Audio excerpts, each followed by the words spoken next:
The Pac-12 should not go to an 8-game conference schedule. And Justin Wilcox has done a couple good things, but his seat might be starting to get warm up there in Berkeley. Let's go. Locked On Pac-12, your daily podcast on the Pac-12 Conference. It's the Locked On Podcast Network, your team every day.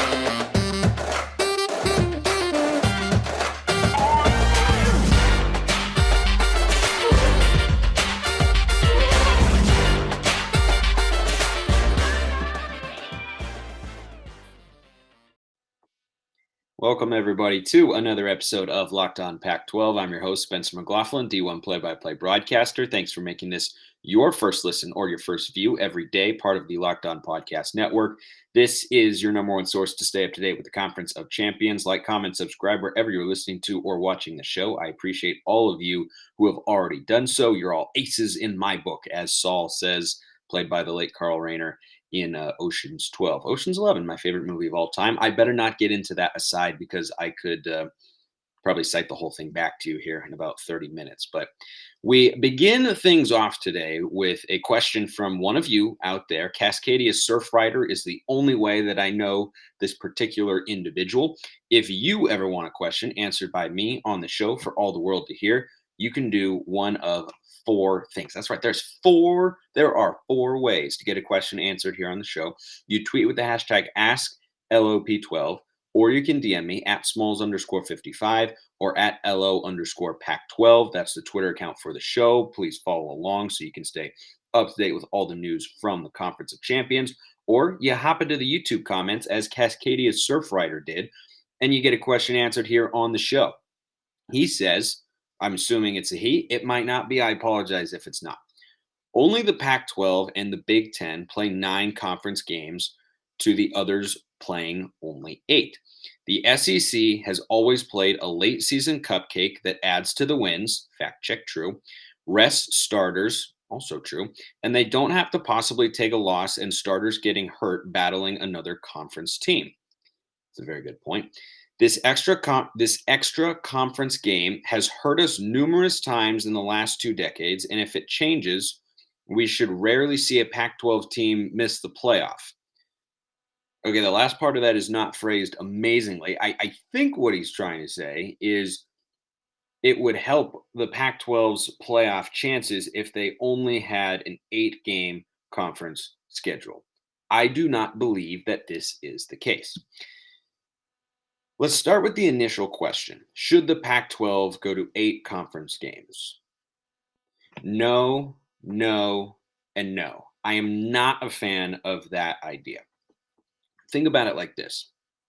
I'm a big golfer. I've been playing a bunch of golf this weekend down here in Black Butte, Oregon, which is a beautiful, beautiful place. I think the phrase down here is there is a place for those of you that know. Anyway, if you're trying to get better at golf, which is a very hard sport, and you look over and you see someone who's better than you at golf kind of slacking off because they have a unique sort of natural talent, it's not a good approach to come into your golf game and your practice habits and how you want to play on the course by imagining that you could be like that person and think, oh, well, I don't have to work as hard to get better. He's not working as hard because that guy has probably already put in the work. The golfer that I'm talking about here. I say that to point out just because someone else is doing it doesn't mean it's the right course of action for you. You have to worry about what is happening that you can control. You have to control what you can control. If I were the commissioner of college football, yes, I would 100% say every conference needs to play 9 conference games. You have more competitive games. I think the late season cupcakes are absolutely ridiculous. The SEC is still better than everybody else, and I don't doubt that Alabama would win all those games, but still, the point about having to go another week against a conference opponent versus playing the Citadel or something that you've never heard of, that's just a total buy game, I don't think is the best way to go about it from an entertainment standpoint or from a competitive standpoint when you have other conferences that are playing 9 games as they should. The ACC and the SEC both play 8-game schedules. So does the American Conference, by the way. So if I were commissioner, I'd say, look, everybody's got to play 9. That's the best way to do it from a viewership standpoint. I mean, how many people are going to watch a Pac-12 team play an FCS school versus one Pac-12 team playing another? I mean, there's going to be a difference there, and it's a better game. And especially the fact that it comes late in the season. It's not like the SEC starts conference play a week later than everybody else. They start after the first 3 weeks, but then they just throw this in as essentially a bye. I mean, they could literally roll out their second stringers with the quality opponents that they end up playing. But I'm somebody who wants to have as many competitive games as possible. I want to have the maximum number of college football games where I'm glued to my television every week. I want that as a fan of the Pac-12, but also just of the sport as a whole. The second part of his question is, well, if we had an 8-game conference schedule, would teams be able to would Pac-12 teams have an easier time getting into the college football playoff? There is a scenario where that might be possible, but I don't think that it's really, really true. Because think about the seasons in which the college football playoff has existed, which it started in the 2014-15 campaign, and Oregon made it then, and Washington made it in the 2016-17 season. And those are the only Pac-12 schools to get into one of those coveted 4 college football playoff spots and have a chance at a national championship game. The only teams that have come close or that are 1 game away, right? So if you had an 8-game conference schedule instead of a 9, where you'd say, well, what about that one game? I think it hurt that team there. Oregon in 2019 is the only one that I can think of where it would have potentially made a difference. Because in 2019, Oregon opened the season by losing to Auburn. Then they kept winning and winning and winning. And then they went down to Tempe as 14.5-point favorites, and they lost to the Sun Devils and Jaden Daniels in what was a really well-played game from ASU. And Jaden Daniels was slinging it all over the gridiron. I mean, he was really, really good in that game. But here's the thing. If you look at that season, which, again, you can correct me if I am wrong, but I don't believe that I am when I say that that's the only year that the Pac-12 would have been helped by an 8-game schedule. And if everything had played out exactly as it had outside of one particular game, then Oregon maybe would have gotten back in because they ended up winning the Pac-12 championship, and they were 11-2 going into the Rose Bowl, which they won as well, but they would have been, instead of 11-2, they would have been 12-1 and very possibly a college football playoff team. Again, not a guarantee, but certainly a possibility. But if you take one conference game out of that schedule, even that doesn't guarantee Oregon would have gotten in. I'll tell you why after I remind you our partners at BetOnline continue to be the number one source for all your betting needs and sports info. Find all the latest odds, news, and sports developments, including this year's basketball playoffs, Major League Baseball scores, Go Mariners fights, and even next season's NFL futures. BetOnline is your continued source for all your sports wagering information, from live betting to playoffs, esports, and more. Head to the website today or use your mobile device to learn more about the trends in action. BetOnline, where the game starts. Even if you take one game out of Oregon's schedule that was a Pac-12 opponent, there's no guarantee it would have been ASU. What if it had been Arizona? What if it had been, who else did they play that year? Cal, right? What if it had been somebody like that? If that sort of team had come, Cal was in the Pac-12 North, so it wouldn't have been that. But what if you'd taken out Arizona instead of Arizona State? Well, then you're still going to have the same result, which is Oregon losing a game late in the year and taking themselves out of the college football playoff discussion. So going to an 8-game schedule is not going to get you where you want to go, because ultimately, and this is what I was talking about with the analogy of looking at the golfer, is going to the schedule and say, well, the SEC plays 8 games. Maybe we should do it like that. That's not what is keeping the Pac-12 out of the college football playoff at all. What's keeping the Pac-12, nice little voice crack there, what's keeping the Pac-12 out of the college football playoff is the recruiting for a lot of schools has not been where it necessarily needs to be, particularly USC, and the teams just haven't been good enough. You have to have the coaches, you have to have the recruiting, and you have to have the caliber of season that allows you to be in that sort of discussion. Now, the Pac-12 has come close. Oregon got close that year. So did Utah. I mean, if Utah beats Oregon in that Pac-12 championship game, heck, they might have been in the playoff.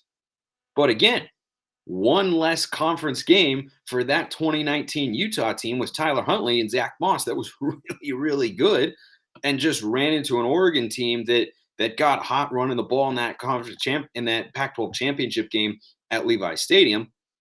That is not a team that would have benefited from having an 8-game conference schedule. And so I don't think it's as good of a product to put out there. But the other side of it is that if you're going to get to the college football playoff, should you need an 8-game schedule in the Pac-12 conference in order to get there? Because if that's what you're doing, that feels like you're trying to gimmick your way in. That feels like you're trying to maneuver your way into the playoff rather than actually being the sort of program that has the caliber or a team that has the pedigree to be one of the 4 best in college football in the eyes of the college football playoff committee. That's where I'm coming at, is if you're actually that good, one more conference game in the Pac-12 where the conference currently stands right now in terms of their depth is not going to be the reason you don't get in there. And I want the teams to be battle tested. So I want them to play a 9-game conference slate. I want the ACC to do that. I want the SEC to do that. I don't want the late season cupcakes. I think they should go away, keep them in the first 3 weeks. And by the way, I don't think you should get rid of bye games altogether. That's a subject for a different day, perhaps, because it requires some explanation. But when you have 3 non-conference games, I think one of them should be against a Power 5 opponent, and the other 2, do whatever you want. I don't care as much, but you shouldn't have it late in the season. I'm definitely on board with you there.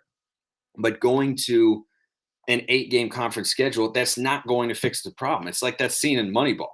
It's like you're trying to solve the problem. You're not even looking at the problem. The problem is not that the Pac-12 is playing an extra game compared to the ACC and the SEC. The problem is that there haven't been enough teams that are capable of reaching the college football playoff, that programs are not well run enough to the point or they're not well coached or they're not recruiting at the sort of level that they need to in order to be in that Final Four at the end of the year. That's why the college football playoff has not seen a Pac-12 team there since the 2016-17 season, because no one's been good enough. And yeah, that Oregon team was close. That Utah team was close.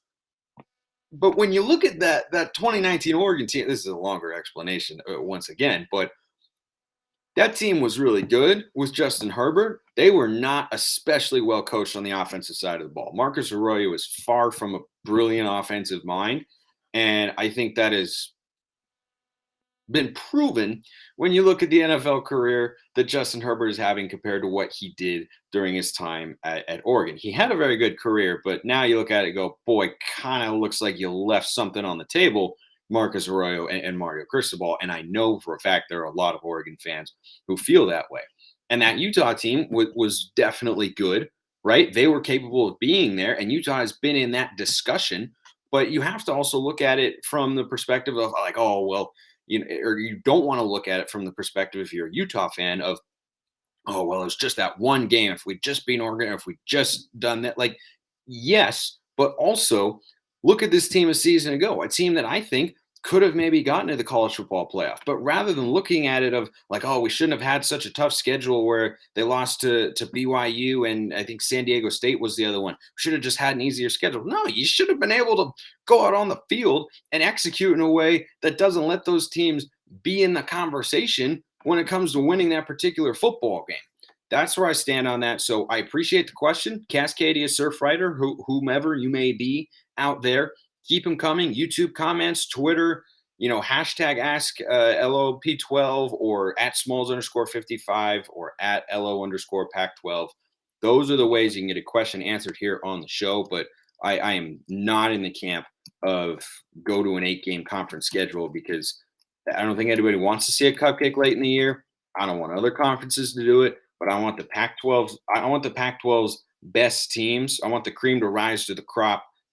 Cream to rise to the top, and I want to see the cream of the crop. You know what I'm trying to say, but I don't want to see that boosted by a gimme win late in the year. Let's continue with our coach evaluations here and take a look at Justin Wilcox over at Cal. And yesterday was David Shaw, so I thought, let's just stay in the Bay Area and talk about the job that he has done. Entering now his sixth season, really it's his fifth because one of them was 2020.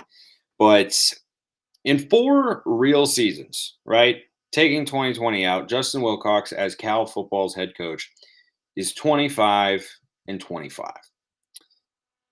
He's done some good things, but his overall grade right now, going into his 5th full year, to me is a C minus. Now, also remember, for those of you that haven't seen or heard the other ones, however you're consuming the show, I thank you for doing that. For those of you who haven't seen, I'm a pretty tough grader. I gave David Shaw an A minus, but that's teetering. But that's also because he had a really dominant run in the Pac-12 during his first 6 seasons as a head coach when he won 10 or more games and won a couple Rose Bowls as well. So he's kind of resting on his laurels a bit because the last couple seasons, Stanford, relative to their expectations now, they have faltered. But I am not handing out A's, A minuses, or even B. Like if you get something that is a B, whether it's a B, B minus, B plus, I think you are doing a good job in that realm. And I'd say above average. I'm a little bit more on the traditional grading sense, where C is average, C plus, slightly above, yada, yada, yada. So I put Wilcox slightly below average at a C minus. The things he's done well, he did give Cal their first big game win in 2019 since 2009. That's not something that you can overlook. However, you can only, much like David Shaw in his first 6 seasons, you can't just keep going back to that saying, well, he did this and, he beat Stanford. Like that matters to Cal fans. There's no doubt about it. Winning rivalries, it's a huge, huge deal in college football. But you have to do more than what he has done in order to earn a better grade here. Now, is it tough to win in Berkeley? Yes, it is. There are academic standards, and it doesn't have, I don't think, the kind of the staying power on the recruiting trail that a Stanford does, whereas the Cardinal can go out and get these sorts of players who are extremely smart and successful in the classroom and have bright futures in that sense. Not that other schools don't, but Stanford is looking for a different level, right? We all understand that.